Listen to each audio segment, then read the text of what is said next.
Hello, and welcome to Outer Spaces, a podcast dedicated to empowering designers and contractors in the outdoor living space. Through this show, we hope to create a powerful resource for you, someone who is trying to grow their company but might not have all the tools and processes to do so. On Outer Spaces, we are passionate about breaking the chains of small mindsets and helping contractors just like you take control of their businesses and their lives. My name is Joshua Gillow. And I'm Duane. Through our 40 years of combined dirt under the nails experience, we look forward to sharing tips, strategies, and other contractor success stories here on the Outer Spaces podcast. Without further ado, let's get on with the show. Hello, and welcome back to the Outer Spaces podcast. This is your host, the one and only Joshua Gillow, here with the other one and only Duane. What's shaking, big guy? Man, it's all good in the hood over here, bro. I'm really excited. I did do some flying this weekend and we talked about that, but also, while I was there, I met there's these two plane manufacturers that I'm looking at. One is called Diamond and one is Cirrus. And they're sort of expensive airplanes, but they're newer technology. These are the newer technology, not the older technology. And the Cirrus guy was there. I was talking to him a little bit. And he was like, dude, I'll take you up this week and let you test fly a plane. So tomorrow, I get to freaking test fly an airplane like you test drive a car. Nice. This is like $1 million plane, okay? So the only thing I'm thinking about is now I'm sleeping, trying to figure out how the hell am I going to afford $1 million plane? Yeah. You know what I mean? Wow, how's this going to happen? But I'm going to test fly and we're going to have a good time, talk about it, and then we're going to figure it out. That sounds awesome. Maybe you could test ride a McLaren out to the plane, and then you test fly the plane and see if you can get them as a package. How does that sound? You know, it's so funny. The McLaren and Lamborghini doesn't mean shit to me right now. Yeah. You know what I mean? Those would be exotic cars right now. What means important to me is that stinking bird, bro. All right, so when you get your bird, what color is it going to be? Oh, good question. I'm thinking blue and white. Yeah, blue is my favorite color, but blue, gray, and white, maybe with some black stripes. And I've been sort of envisioning it. And I even have a vision of me washing it in the hangar with music bumping in the background. I even saw the wing and it's that visual. No, I don't know who's in the hangar with me, but I had some boys in there. We was drinking a little bit. Now we're not drinking and flying, but we was drinking, music bumping. This shit was pounding. Music bumping and just having a good time. And we're washing the airplane. We putting armor on the tires and shit. You know what I mean? We probably gonna put a pounding system in the back. It's gonna be off the chain, bro. It won't even take off. It's gonna pass weight and balance. You know what I mean? I'll follow the rules. I'll take something out. Yeah, exactly. Take out the extra stuff you don't need. Well, today we've got a topic that could potentially play into that intro. It's this concept, and Duane, you brought this idea to me, and I think it's really interesting to talk about. That's why we're chatting today about it. But this idea, and it's more of a human thing or a condition, I guess you call it. We're calling it the chameleon personality, right? The idea that when you're around your friends, not working, you act a certain way, use certain language, you joke around certain ways, you might talk about different subjects, but when you're out with clients, you put on the game face, you're straightforward, you watch what you say, you step carefully around things, and you feel like you're playing two different worlds. You're playing the this is me versus this is what I have to be to make them happy. And that's going to be the subject of our conversation today, and to think about it throughout this conversation where you fall. Are you always the authentic you everywhere you go, or do you put on different hats when you're in different groups? So I know Duane, I can see his smirk here. He can't wait to fire off. So go ahead, Duane, fire off. What do you got in your mind? After we talked about this subject last week, which was, we both had that aha moment. We looked at each other I even thought about it. There's more than two hats we actually follow, especially in the positions that you and I in. We actually have a contractor's hat. We actually have a supplier's hat. And we have a staff hat that we actually have certain flows of operation. Now, there's some people, I think I have to say you do a very good job of staying the same Joshua straight through. Some of us, including myself, we got some yada, yada, yada, whatever, da, da, da, da.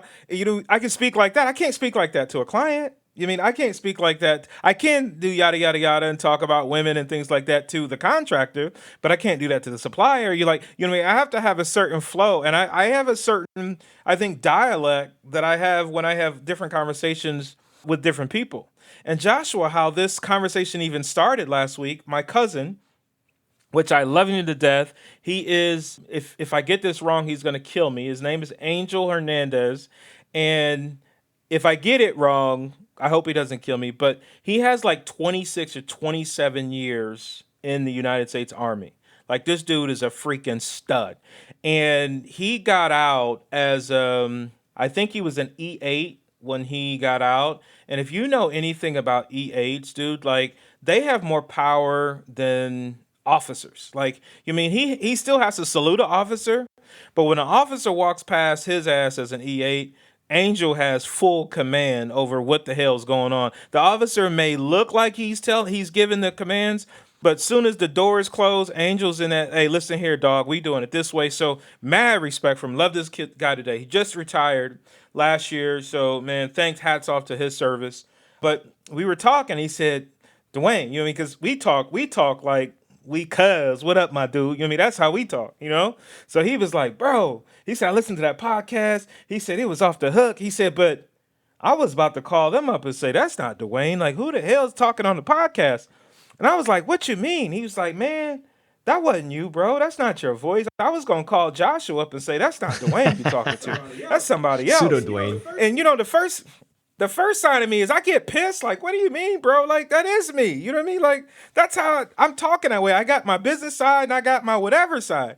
He was like, man, I don't know, man. Da, da, da, da. So I came home and told my wife about it. She was like, well, I get it. You got to be authentic, you and whatever. I'm like, but there's still a limit of how authentic I'm going to be. I can't be on this podcast like, what up, Josh? What's up, my dude? Yada, yada, yada. We about to do this and knock this out, dog. I said, I can't do that on the podcast. You know what I mean? Like, I can't do it with clients. I can't do it. But you know what I mean? And plus, that's not who I am all day long anyway. I do break down for different conversations and different subjects. And I got my street talk and I got my house talk. I got my business talk. You know what I mean? It is what it is. And so Joshua and I realized that this would be probably the very best topic, not the very best, but a very good topic to talk about in today's podcast. So what do you say about this, Joshua?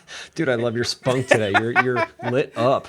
No, I mean, I think, you know, when you start a business, you're, you know, having fun with it, trying to figure it out. You are trying to figure out who you are in that business, how clients want you to show up, what it takes to get them to say yes, these kinds of things. And you start augmenting your personality to try to fit what is needed out there in order to get, you know, to become successful and to get what you're going after. But, you know, what often happens is people end up kind of hating it. They have to put on this hat that they don't really like to be in order to go out and get, you know, to work, to make money. And then they have to come home and they can't wait for work to end so they can just go out and be who they are authentically. And, you know, I used to play that same game when I was younger and in business and in life. And I figured, you know, I could have this, you know, more serious side, more focused, more, you know, better words, better, all of that, you know, when you go out and talk, so you sound smart and all that stuff. But the problem was back then, it wasn't truly me. Like I was still young and full of energy and full of piss and vinegar and wanted to talk like you do it around a bunch of guys or whatever. And, you know, it gets to be burdensome after a while. You're like, look, I can't wait for Friday night, Saturday, so I can go out with my friends, go out with my boys, and we can chat and we can just do dumb things as we're doing. But, you know, at a certain point, I realized that it wasn't all that important anymore to have that secondary side, if you will. And I merged them probably about 5-6 years ago. I merged them together. And I said, you know, I'm going to show up every day as me. And that's a little bit rough on the business side at the beginning, you know what I mean? And it's a little bit rough on the personal side because both sides weren't expecting that. So I was like, you know what? I have to, in order to be, you know, in line with who I am, in alignment with who I am, and to be able to always deliver the same amount of energy and focus and stamina no matter what I do, I need to have one me and just show up every time that way. And, you know, the crazy part is it's like, it almost feels like, at least it did for me, that you were playing like this lie, like this two separate lives, right? And this lie going on in the background. And you had to remember what you said before in your quote unquote personal persona versus your business persona. And you had to constantly remember what it was. And then you were like, oh, I couldn't say that there, but I can say that here. There was just so much checks and balances so that you didn't screw this entire thing up, that you didn't throw anything out of balance. So, and that your customer didn't hear how you really thought or how you really felt, but your friends didn't really know how much you felt or what you felt about work and these kinds of things. Where you're always playing this two personality thing. And I said, you know what? It's enough of that bullshit. I'm like, we've got to make one. And that's it. If I got to get rid of some of the friends in order to stay in that zone, if you will, then so be it. I'll attract others. And if I have to get rid of certain clients that don't appreciate it, I'll get more. So eventually I leveled the ground. So in my opinion or my vision right now, everything is very flat that way. You get me this way, whether you're a friend, whether you're my wife, whether you're my kids, whether you're my business associate or even a client, you get me the same every single time. Now, obviously, certain subjects I'll speak with my wife about that I wouldn't talk to, say, you, Duane, about, or even talk to a client about. There is the privacy side of things, but at the same time, I show up to all of those quote unquote personalities the same. And it's taken me years to build that skill because normally it's like, well, I wouldn't say that like that to my wife, but I'd talk to my clients that way, or I'd talk to a buddy that way. But once you level that field out, holy crap, dude, life is so much simpler. It's like you just show up and it's you. It's like done. Take it or leave it, baby. I don't really care. It doesn't really take work. Like, I'll give you a scenario. I watch my wife speaks 7 different languages. And it's really dope if you ever hang out with her sometimes because one of her main dominant languages is Swahili. And so she would get on the phone and she's talking to her friends. And I can tell, okay, she grew up in Lusaka, Zambia. And I can tell when she's speaking Zambian just the way her tone is. And then I can tell when she's speaking Swahili because her tone is Swahili. And let me tell you how dope this is. It's so comfortable that I'll hear when I hear blah blah blah blah blah blah blah blah blah blah blah blah blah. That's all I hear. I don't hear anything. Blah blah blah blah blah blah blah blah blah. But then I'll hear Duane. Blah blah blah blah blah. McDonald's. Blah blah blah blah left. Like she can go in and out of these languages and then go into an English language within seconds and no effort. And I think that that's what the world that I come from, that's what you have to do to create success in at least my culture and the way we're upbringing. Because I always say I'm sort of a middle human being. I'm a middle human being in America.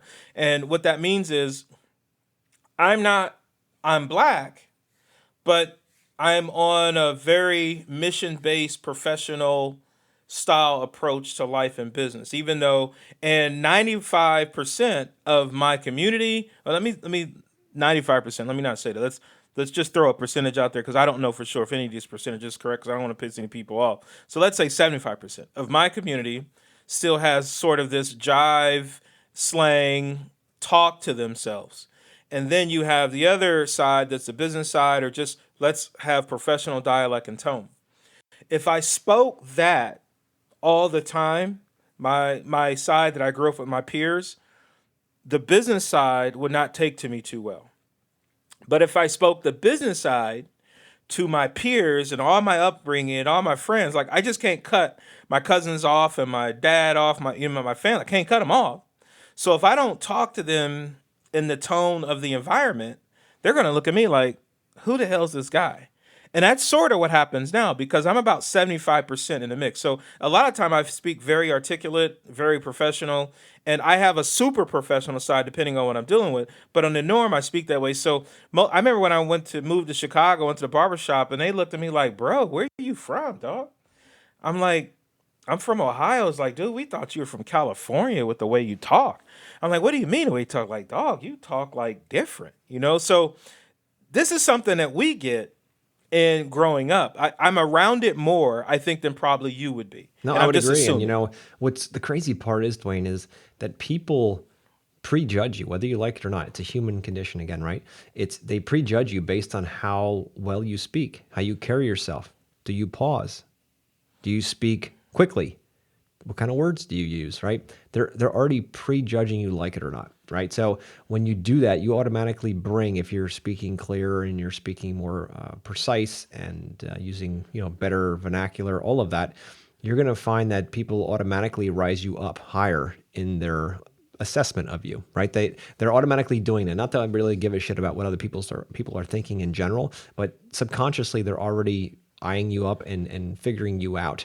So again, if you're speaking like one of you're back at your buddies, talking about this, talking about that, acting like a bunch of goofballs, that's cool. But when you bring that to the business arena, or you bring that to any other arena around you, you're going to start surrounding yourself with those people, and the people that don't like it, they're going to leave, right? So the biggest hint here is if you want to increase your vocabulary or raise yourself up to where others will see you as a higher value, a bigger asset, you got to surround yourself with people that are already at that level, so that you start to it's like almost through osmosis. You're there, it's absorbing into you, you're listening a lot more. It's very much like learning another language. Like you mentioned your wife, with the 7 languages, my wife knows 3 languages, right? So it's fascinating because I struggle with English most of the time, right? So when I hear that, it's fascinating to me when she's speaking German, and then she pops over to English and back across, and it's not even that she can speak it. That's fascinating enough.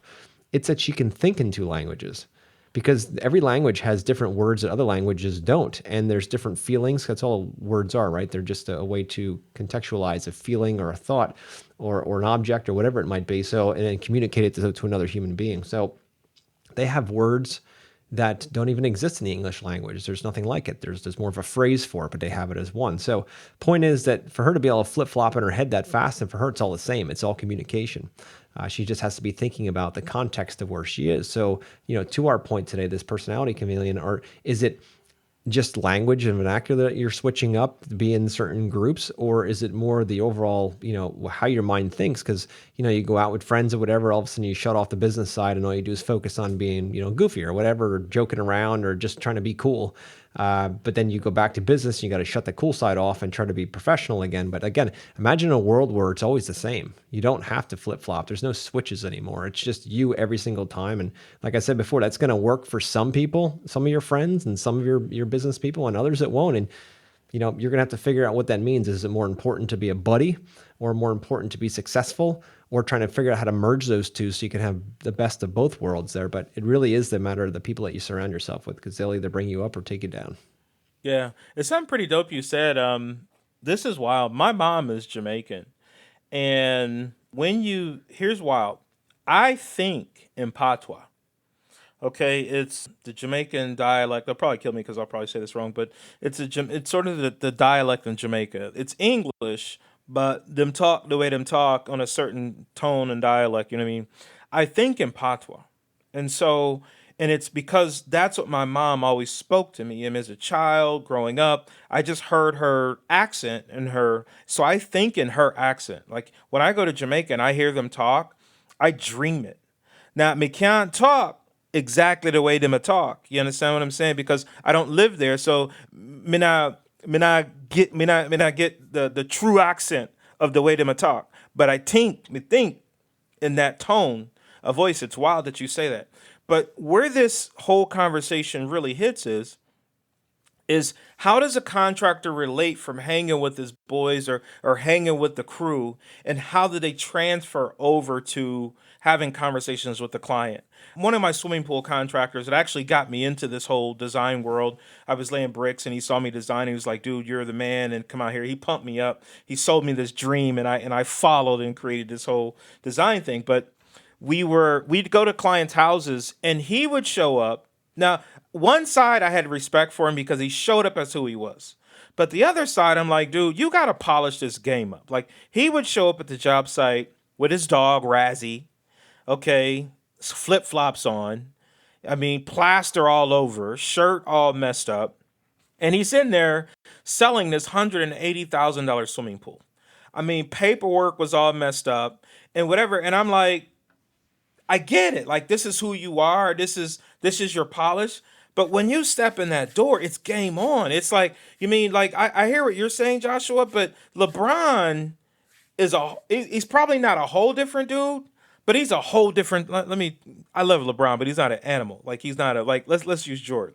Okay, I love LeBron, so I'm not taking anything from LeBron. But Jordan, he's sort of the prick off the street, but when he hits that court, he's a freaking animal. You know what I mean? Like he would just put it in your face, dunk on you, just row, just coming at you 24/7 because he knew he was in the game. So I guess when I say you're using the different dialect, and I think you got to figure out what in the game is. And I get what you're saying. Be who you are, always stay the same. But if you're in different environments all the time, like you're not going from, you don't have anybody in the hood that you're going to hang out in the hood with. You mean you're not doing that. You don't have a cousin or a family or uncle, I'm assuming, that lives in the hood and you go hang out in the hood. You don't have that. You don't go to an environment where the whole entire environment is sort of that base of where you grew up, and then you roll to the business side of it. So there's two different sides that I think that a person at my size has to be, and I can flip in and out within seconds. It's easy for me. But as a contractor, I think that happens too. You mean you and I are not in the trucks anymore, so we're not hanging out with the guys working. We don't have to change our dialect from that to the guys working to the homeowner. I think that's pretty much more where we're at now in this conversation of Chameleon. Can you make that change? And what are you doing? Are you paying attention to that sort of professionalism and change to even grow your business, you know? Absolutely. And Duane, has this ever happened to you? You get on site, you show up there to talk to your contractors, your specialists that are working, and you just start jiving with them, talking with them about stuff, and you all of a sudden realize that you're sitting in somebody's backyard and they got the windows open and all that kind of stuff, and you're like, oh shit, what if they heard all of that I just got done saying? Like, you can't fucking do that. You got to do this. You can move this over. This is exactly how we did it in the last 3 projects. Why would you do it differently here? And you realize at some point, holy crap, the homeowner could be listening to you. And if they're listening to you, then the entire charade is over because you showed up there with a nice clipboard or a nice briefcase, whatever, an iPad, and you put on this professional persona. Now you're sitting there talking to either your crews or your contractors there, and you have to walk on eggshells because you want to talk to them a certain way like you normally would, but you're afraid the homeowner will hear who you really are in order to get them to do their work. Has that ever happened to you? Actually, no, I don't operate like that. I hear what you're saying, but I don't chastise the team or the staff or anybody who's working with me or for me. Well, it's not even chastising. It's Yeah. more about just coming on and being, it just coming out of you because it's not rehearsed. It's not anything. It's like, guys, look, here's how we're going to do this. Remember last time, like this kind of thing. So, I mean, I have utmost respect for everyone we work with, but the point is that you are in a different mindset when you're Yeah. talking to them because you're talking to a bunch of people working, right? And then you realize at some point, you look over your shoulder, you're like, oh crap, the windows are open. Like, what if they just heard that? That whole persona I put on in the beginning doesn't work because now they really see who I am when I wasn't thinking about it. Now they heard the clown times 10. I'm already a clown, even with the client, but I've actually had some clients say, I heard you. Like they've heard the clown times 10. You know what I mean? The X-rated jokes and the wild jokes, like, damn, I dropped that out. Like I even had a client last year and like, I'm sort of sliding more to being that's why I said I'm about 75, 80% of me all the time, but there's still this yada, yada, yada side that I just go off on. But I had to tell a client that I was sick. Remember when I had that issue with the whole abscess thing on my back? I was sick.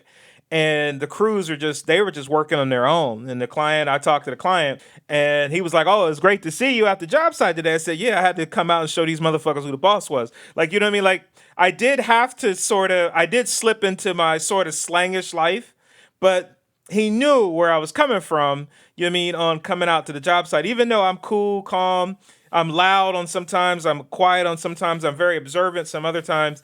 I had to let him show the other side. So I'm sort of becoming a little bit more like you and being who I am at all times, but there's still this 20% that's reserved because, bro, that's where I'm from. You know what I mean? Like, I'm never going to lose that. You know what I mean? Like when I go home and go kick it, especially in Columbus, I go home with my family. It's down. We talking shit. You know what I mean? I got a barbershop to go to, dude. I got my fucking street cred when I go to the barbershop. Like, hey, dog, Wayne is up in this bitch. We gonna do our thing, yada, yada. Like, I got that. I can't let it go. I can't let it go. Unless I go bald headed. You know what I mean? Yeah. And I think there's always some of that preserved in the soup, if you will. There's always that side, that you can pull out if you want to. But I guess my point really in this podcast is more to talk about the people that are flip-flopping 50-50. Like they're trying to live two different lives, you know what I mean? But, there's always there's still a lot of residual in me too, as, as a kid growing up in the cornfields of Pennsylvania, you know what I mean? And all the dumb shit we did there and just different. But I can go back to that if I choose to. I don't choose too much anymore, but it's something you can pull up pretty quick. But it's funny because I often go out with old friends from high school for dinner, maybe once a year or once every 2 or 3 years, whatever, and just kind of catch up and see what's going on. And what's amazing to me is when you do that, and I don't know if you've ever had this experience, but when you do that, it seems like your mind goes back to the days when you used to hang out with those people, right? It's uncanny. It's incredible. You go back and you're like, wait a minute here, you leave and you feel like you're 16, 18, whatever age you were, 14 when you knew these people, and you're like, then it's almost like a trip. Like you're like, wait a minute, I got to dial my brain back into today. It's like I just took a walk back life's path here, and now I'm back there. I'm now 16 again. Holy moly, no, I'm actually 42. Let's get back on track here. But it's very interesting how that works and how your perception changes, hearing their voices, hearing the stories, these kinds of things, and it brings some of those personality traits that you used to have back. And it's a great way to reflect and witness who you were versus who you are. And hopefully you're happier now with who you are than who you were. And if you're not, then you need to change something, right? Because if you're not happy and feel joy from where you are right now, you need to mix it up and get the hell out of it, because life is nothing more than creating joy and fulfillment for yourself and others. So it's amazing how you can do that, how you can flip flop. Have you seen that before? Yeah, when I woke up from it, this is some real talk. This is where we can have the nice little quiet music in this conversation. When I woke up from it, I was actually lost. When I realized that the whole pitching my voice and changing my tone wasn't really who I was, and I was just reflecting that in order to get work and get business, I was lost. But it was one of the things that I had to do. You mean, if I was going to pull myself out from a community that doesn't do that, you know what I mean? Like, if I wanted to do something different, I don't like to throw it, but I'm not throwing it out there. So I don't want to say, Wayne's always bringing up race. I'm not throwing it out there, but let's look at the picture here. When we go to these events, I am the only black person at these landscaping events. I don't care how we want to slice and dice and do it. And there's a certain dialect that I grew up as a black person and how I spoke compared to how I'm handling clients. Like, there's not too many of my clients that are black that are on that type of level who can afford what we're doing. So it's like, if I'm selling products to Chinese, you better damn well, I need to learn Mandarin. Okay. So if I'm selling products to a white community, and our clients are more of an intelligent community, they're either college grads or business owners, I can't come in with the same dialect that I did. And so what I had to do was I actually studied. Like, there's a movie that they made called The Bankers, and I swear to God, like, they took my story. Like, they, not that they did it on purpose, not that they heard and said I'm taking Duane's story, but it's so dope that we have the same story. Like, I actually sat around white cafes, coffee shops, businesses, and I would eardrop and listen to how they talk. I studied their mannerisms. I studied their jokes. I studied how they moved. And I said, let me copy this because that is success to me. And so instead of me hanging out with my boys and smoking weed and hollering and drinking and calling women bitches and all this shit all day long, I learned a dialect that was going to make me successful. And it's working. And like, a lot of times when I even talk to my friends or my black counterparts, I tell them, like, dude, you can go out here and make this money. I'm like, Duane, we can't sell to them like you do. Like, what do you mean? We can't sell to white people. We don't have that same mannerism like you do. I hear this, like, what do you mean, dog? Like, they don't get it. Like, they're like, dude, we don't speak like you. Like, you know how to talk to them. And I'm like, wow. And really, it was because I saw success.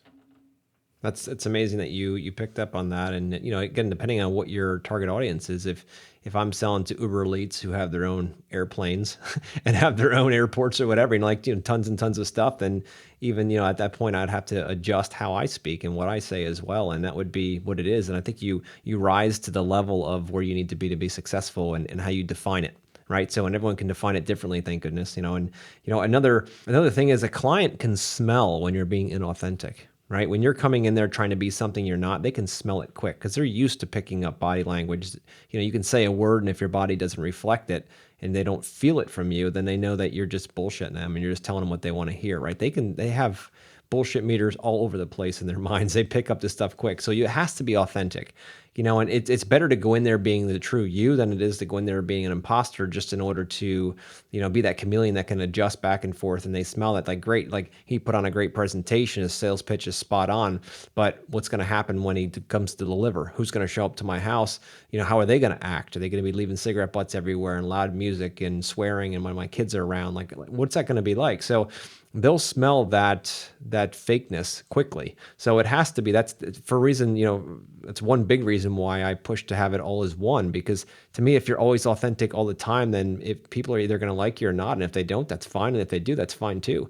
But you're going to get what you get. And, another big play into that is the whole concept of swearing. Anybody that knows me knows that I like to swear, right? And not just for the fun of it, but because I like to use those words as ways to break your pattern, so that when you're listening, you're not just like walking along, or if you're listening to this podcast and you're, jogging along or you're biking along and all of a sudden I say, fuck, you're like, whoa, what did he just say? Like it's almost like a caution or a hazard coming, right? But it breaks your cycle of thinking where you're not falling asleep listening to my words. You're actually, it grabs your attention and brings you in. And some of the biggest speakers in the industry, any industry, they will use swearing and strategic locations in order to get you, pulled back into the story. So you're listening. So it's not done to be cool and say, look, I got a podcast, so I can sit here and swear all day long. It's meant to keep you engaged and to break that constant cycle of just passively listening, because it's like a spike, like you're getting smacked in the head with something, like, whoa, I got to pay attention now. So, and to be truthful with anybody and everybody listening, I don't go out to clients' houses and start, saying, hey, what the fuck do you want in your backyard? That shit you got back there is horrible. Like that's not how this works. That's not the point here. It's not meant to be, I don't know, lazy with it. But I have sworn, not at, but with clients, like, that's some crazy shit to do it this way. That's out of mind. This is the better way to do it, right? I don't normally drop the F-bomb on my clients, but the point is that I'm not afraid to do those things, because I don't think it devalues what we're offering. I think it helps them realize that most people that I see that swear in those terms, they're much more authentic.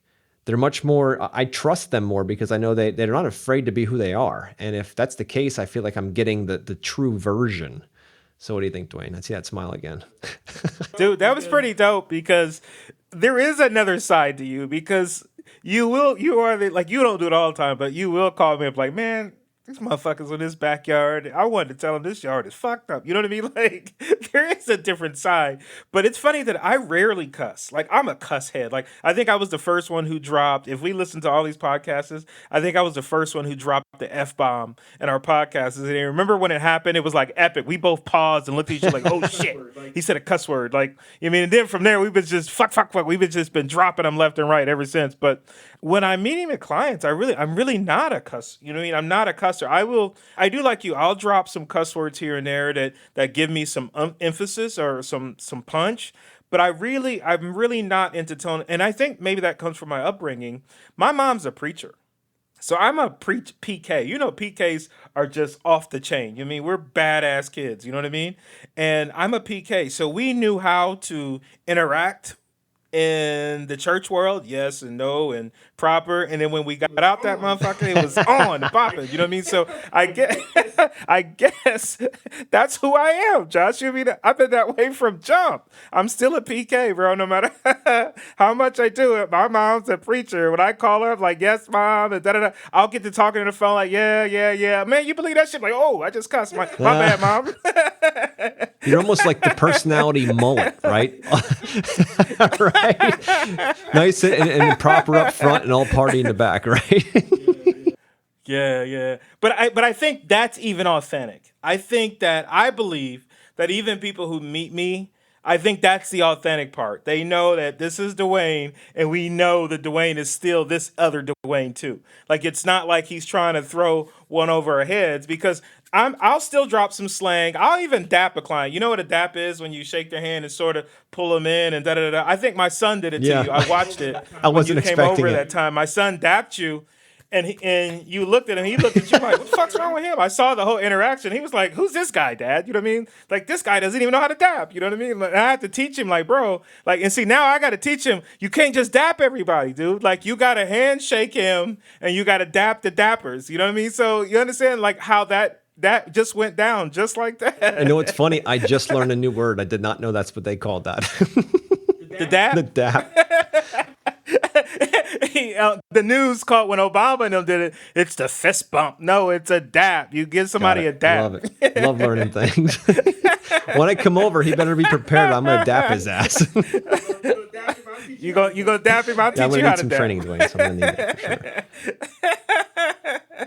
sure. But you can't dap clients. You know, you can't walk up. And I've seen it. This is so frustrating to me where I'll see contractors go up and they're treating clients in that way. You have to have a very high level of professionalism. Like you say, be who you are.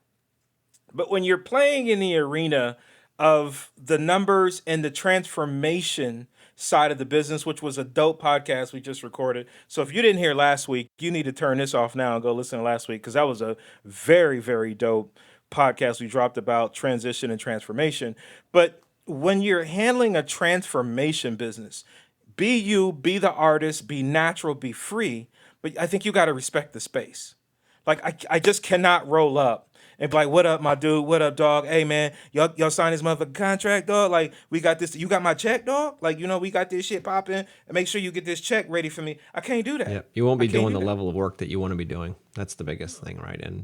And again, another big angle to come at from this is thinking about, all right, we're the business owner first. That's one personality, right? You got to run all your people and run the business and pay your bills and do all that kind of stuff and run your teams. And then you have to be the one out there selling too. So you have a lot of hats that you're wearing. So having different personalities for each of those hats becomes very cumbersome. And some people do it really well. They can balance that out, but I can't imagine it's easy. So if you can just balance out one personality, I'm kind of fighting for the one personality. You're kind of like, I need to have two, right? But it's cool. You can choose whatever you want to do. Right. You're actually right. I think like I said, I think more and more I'm about 75% of my normal personality, then I have the other 25. But Joshua, you gotta understand, I think I said it today, I didn't go into depth, but when I realized that this was what was going on, I was lost. I didn't know who I was. Like when I realized, like, we in Landmark Forum we call it the winning formula. When I realized that this proper blah blah was just my winning formula, and it's now taken over my life, and I didn't realize who I was, because the black world doesn't accept me. Even now, I'm cool to them, but they're like, this brother a little different. Like, he not really like us, like, so we're not gonna really rock with him. You know what I mean? And then the white world is like, oh, Wayne cool, but he's still not white, so we don't really know what he is. So I sort of live my life, I call it in the middle. And I created my friends the way to who they are. And I have some really dope ass friends. Like, man, I got a Polish dude. Like, my friends are a melt of a bunch of different people, because I met people who respect me for who I am and what I am, and not because they don't think I fit in the culture. You know what I'm saying? Like, I had an issue with a brother the other day on Facebook about some things. Well, you can't speak for the community. Like, whoa. I'm like, whoa. I'm not black. You know what I mean? Like, shit. Last time I checked, I was black, but he basically told me, "Nah, you're a white boy. You can't speak for the black community because you're a white boy." I'm like, okay, whoa, I didn't know that. Shit. Let's go to the bank together and see how we both get treated. Let's get pulled over by the cops. I bet you show both of us black now. Like, but because of the world and the business, and like even Isabel and I talk about it, the level of businesses that we're in, the professionalism of business, for some reason it's looked upon as elitist in our community, and we're not. We just understand that this is what it takes to produce the type of business that we produce. It's what it takes. We're not elitist. I'm not any special. You know what I mean? Yeah, but again, it's some of those things are kind of they're not kind of they're absolutely important to growing business and all that, to be able to get to the clients, your ideal clients that can afford to do the amazing stuff that we're designing and that our students are designing and all that stuff. But at the same time, you never ever want to get in a position where you feel like you are someone else just in order to make that happen. And I feel like so many people live in that fake world that they have to come up with, that persona that doesn't really truly fill their soul. And they end up with a situation where they burn out and like, I just can't be that person. I can't wear that hat constantly. And they fizzle away. So my point is that the more you can find out who you truly are and live within that arena, 95% of the time, 90% of the time, whatever, you can always let your hair down, go do stuff, go out with your friends, drink a lot of beer, whatever, act goofy like you did as a kid. But, as long as you come back to that center again and that you're happy there, that's the biggest thing, that brings you joy and fulfillment, that you're in that person as you're growing. Because, it's very simple to say, it takes time. You have to build this person from the ground up. You know what I mean? And just because you thought a certain way as a child and grew up as an adolescent in your 20s and 30s, depending, how old you are, but growing up, you kind of building into this person, and you have to build it step by step, piece by piece. And your success in life is going to be directly related to how far you want to go with that. If you want to get stuck at a certain part in your life and you want to be 16 forever in your mind, or 20, whatever, and you want to act that way and you want to still do the same things you did at that age, you will always be there, that's just what it is. Don't complain about it, accept it and say, this is what I want for my life, and be done with it. But if you want the successes and you want the all the beauty that comes from life, not even just financial success, but just opportunities and ways to impact the world and help people and do all that good stuff, you have to become the best version of you. And if you're flipping it back and forth to my example of the 50-50, like, business person and personal, personality, you're constantly burning tons of energy trying to figure out which one you're in, what parallel or what paradigm you're in. But if you keep it as one and just be you constantly, dude, there's no thinking. You're always the same. Your story's always the same. You say it the same. Like it's really very simple. And yeah, you can get goofy here and there, but the reality is you don't have to burn as much energy trying to figure out who the hell you are at that moment. Yeah. I think once you realize it, I think that's when it changes. Like I said, I'm 45, and I didn't realize that I was in a bubble of the winning formula until about 2 years ago. And it wasn't even Tony Robbins, it was actually at that landmark, and we learned about our winning formulas. And I realized that I was really living two different worlds and two different lives. I was living a life to please the black community, I was living a life to please the white community, and then I didn't even know who I really was. And it wasn't until after that I just turned. That's why I said I'm about 75% now of who I am and the way I talk. I'm a clown to clients. I'm the same clown to my friends and family. Now I could turn up when I'm with, like I said, I still got to hit the barbershop right. You know what I mean? Like, you hit the barbershop, you walk up in that motherfucker, you're not going to get your hair cut. Like, I don't know if you know how barbershops work.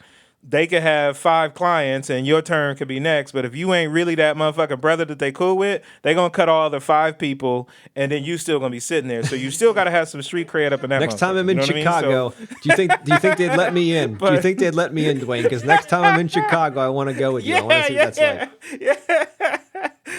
I'll take you in. I'll take you to the barbershop. You know what I mean? You'll learn life. You'll learn life. You know what I mean? You'll learn. We call the black barbershop is called the country club for black men. That's our country club. So we talk about everything. I mean, we talk about race, news, sports, business, everything. You know what I mean? But beautiful, beautiful podcast, bro. I love this one. It's a lot of energy. Keep up the great topics. I hope you can learn from this one. Everybody can gain some knowledge about understanding, really, after all the silliness, just understand who you are. And if you don't know who you are, start learning how to get some self-reflection to even build that crust about who you are and accept who you are in your skin and your life, and start enjoying life to a higher level.